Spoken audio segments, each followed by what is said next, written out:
Lords and Villains is a colony sim with a really interesting and well-executed intricacy that makes it unique amongst a crowded field. To demonstrate, let's watch what happens when I tell Mr. Butler to build something that needs wood. He's not going to a warehouse to grab some from a town stockpile, but to a shopkeeper to buy some that their family has gathered and processed. And that's not just done with wood. Food, clothing, tools, weapons, commodities, and more are made and sold between your villagers in an organic economy driven by them. You collect a small percent of what all of them make for your own projects, but you're not some deity overseeing a collective of pawns who only live to serve you. You're merely a lord, and these your villains. It's like a medieval peasant. I looked it up. But we don't begin with anything like that. Your liege, the local king or queen, gives you land, some goods to help settle it, and a few families with nothing but coins to their name. Even though they each have their own needs and goods, we still lord over these families, which means they aren't allowed to do much on their own. Instead, we have to give them land to work. We have a family of fishermen, so I'll mark part of this river for fishing and then assign it to them. They'll give me 10% of the fish they catch as tax. Right now they have money, but no goods, and no desire to buy any goods. So let's change that. I'll give them a homestead and assign it to them, then charge them a flat amount of tax for the land. I'll tell them their homestead should have some straw walls and enough planks and straw beds for their entire family to sleep. Now when I look at what they want to buy in the market index, there's enough straw and planks for all those buildings I told them they should have. Let's add to that with some rods and nets made of yarn and wooden rods. Now those goods get added to the list of their market wants, but they don't have any place to buy those goods yet. I haven't set the other villagers' families up, but I have everything that they need myself. Now, I could just give them the resources to get them started, but I'm only half that generous. Villagers will also buy what they need off of you if they have the money and you decide to sell it. I will give them a good discount on the straw and other goods they need to get our relationship off on a good note though. Our warehouse gets a storefront up, and now the fisher's family can go to buy some goods, grab them from the warehouse itself, then take them back to their house and start building everything they need. If I check the list of things they want to buy, now they only need wooden rods that I didn't have. Fortunately, the other villagers can eventually provide those, so let's start getting them set up as well. One family excels at forestry, so I'll assign them to a royal forest to chop trees, cut planks, pick apples, and keep pigs. The third family are farmers by trade, so I'm going to assign them some land to work and tell them to till most of the soil there to eventually grow crops. They'll also process crops there and keep animals. Both those families also get houses with enough beds for everyone. Larger families means more work gets done, but they're also going to need bigger homes for everyone, more food, and so on. And with that, we've got an early game economy ready. The foresters are going to sell the fishers some wooden rods at this central marketplace, then they'll buy food back in turn. But in addition to many more jobs and facilities, even what's already here has a ton of depth. I can tell the farmers what they should be growing, as well as how much of their soil should be rested to make sure it maintains high fertility. I can also tell them to put in other farming equipment, like a thrashing spot to separate wheat into straw and grain, and eventually animal feeding facilities. Instead, now I'm going to tell them to put in some equipment in their own homes, stuff like cooking tables, cauldrons, wood chopping blocks, and so on to make meals from the food they trade each other or chop firewood for winter. I need to be a bit bigger to naturally attract more families, so instead I'm going to use favor points with the queen to request a couple for now. A hunter seems like a good idea, but isn't for reasons I'll get into in a bit. A carpenter is a much better choice after that. The latter gets their own house plot and a carpentry spot to make some repair kits as well as sell their services. Carpenters don't actually make goods. Instead, higher level furniture and constructions need more skilled builders. Families provide the resources and pay carpenters some money to actually make what they need. The hunter will get a place to work here, but this game's economy inherently requires cooperation that I'm just not ready for. Once they get some bows, they can hunt, but they're gonna need a butcher to actually cut the carcasses into meat, so now we have to wait for one before these people can actually do much around town, at least as hunters. But it isn't just the villagers' families here. While the villagers buy goods and build what I've told them to, let's have a look at the character you play as. They're here on this map, and we've been providing nothing for them this entire time, so let's put in the start of a grand manor with some nicer beds. Since these are my constructions, they'll be built with goods from the warehouse. We'll also prepare for some caravans, which will bring us goods that we don't have the means to make. They charge a higher price, and the money leaves our lands instead of being circulated amongst the civilians, so I do want to move towards being able to provide everything here as soon as possible. You know, this game's got a certain charm to it. When you're not placing new facilities, you've got time to watch families fish or forage beside each other. It's honestly heartwarming. Let's ruin that. What, you think I'm gonna be a medieval lord and not abuse my powers to be a proper villain? My word is law around these parts, and little things like family bonds can't possibly stack up. I'll give my workers a cottage, but that's pretty much the only amenity they're getting. I started with 2 servants, and honestly, it's a huge honor, even if it doesn't pay well, and if their house is tiny.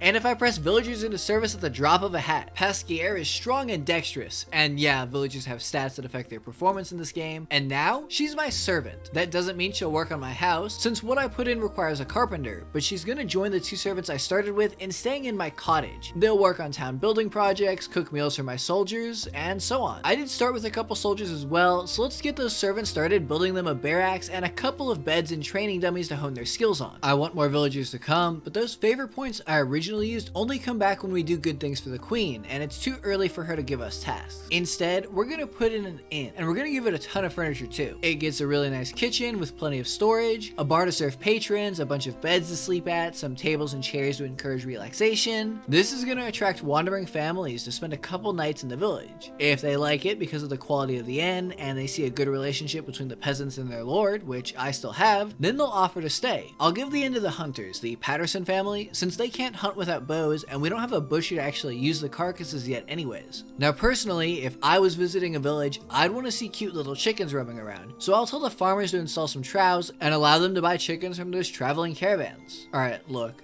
I get that you want to hunt, but building yourself into a corner is not the proper way to air your grievances, it's just a tantrum. Skip ahead to the next day, and a family already wants to join us. The Nicholsons are bakers by trade, which will hopefully help with some of the grain our farmers are making, but it actually won't because we don't have a mill or anything else yet. The town bakery ought to go near the center of any good medieval town. They'll get some basic amenities there, but they can't actually make bread yet. In addition to flour, they need an oven, which requires an architect and is built from stone blocks, which require masonry. We're gonna have to get at least a few more families before they're working their bakery, but they can at least have a house and start getting both places set up. But with such a charming inn, if you ignore the unconstructed walls thanks to a local straw shortage, it's no surprise that the villagers are bustling about it at night. Hopefully, more villagers join soon. Honestly, seeing the families socialize like this is a huge strong point for the game. They really feel like people instead of just work drones you order around. Another couple days pass before a family of fishers arrives, and while we don't really need more fish, we do need a family to work the inn once our bakers and hunters are doing what they're meant to handle. I'll build the Coot family a little outcrop behind the inn to stay at and welcome them to town. The village is already shaping up nicely, but we don't even have close to a third of the peasant jobs filled, and there's a lot to do beyond that. Still, a family of brewers joins to make our tavern some actual booze. They grow hops on trellises, then use some facilities to ferment cheap beer. Though alcohol is not what's made one of our villagers start fighting a guard. I don't exactly know what did, since they're happy and we've got a good relationship, but either way, we need a jail. We're pretty small now, so it's just going to be a singular tiny cell. Walls are gonna cost a lot of resources. You know, I could buy them, but has being nice to my peasants actually done anything for me so far? This horrible indictment of my rule has me feeling cruel. Let's seize those resources instead of paying for them. It's time to show these little villains what a horrible lord actually looks like. A real villain. This is gonna temporarily hurt our relationship, but the bigger cost is that the family's now gonna be poorer. Poor and angry families are more likely to turn to crime or rebel, but I'm sure it'll be fine. I mean, if they do get feisty, we have a proper jail now. So it's treason then. It's time for those ungrateful foresters to figure out the wrath of a scorned lord. Wait, it's not them. The people I stole, I mean acquired goods from aren't mad, but the second family of fishers are. I gave them land to fish from. The noise from the tavern they're attached to can't be that bad at night. Well, let them grow angry. We've got soldiers. See, right on cue, other villagers line up to beg to be allowed to join. All peasants should grovel for the chance to serve me. Alright, moving past my clear descent into being an iron-fisted tyrant, I just love how the sheer number of households and busy terrain promote building oddly shaped constructions against natural features and paths. The tailors themselves need wool from a farmer's sheep to actually make goods, but we're working on buying those, and hopefully they'll be giving everyone yarn and then outfits before long.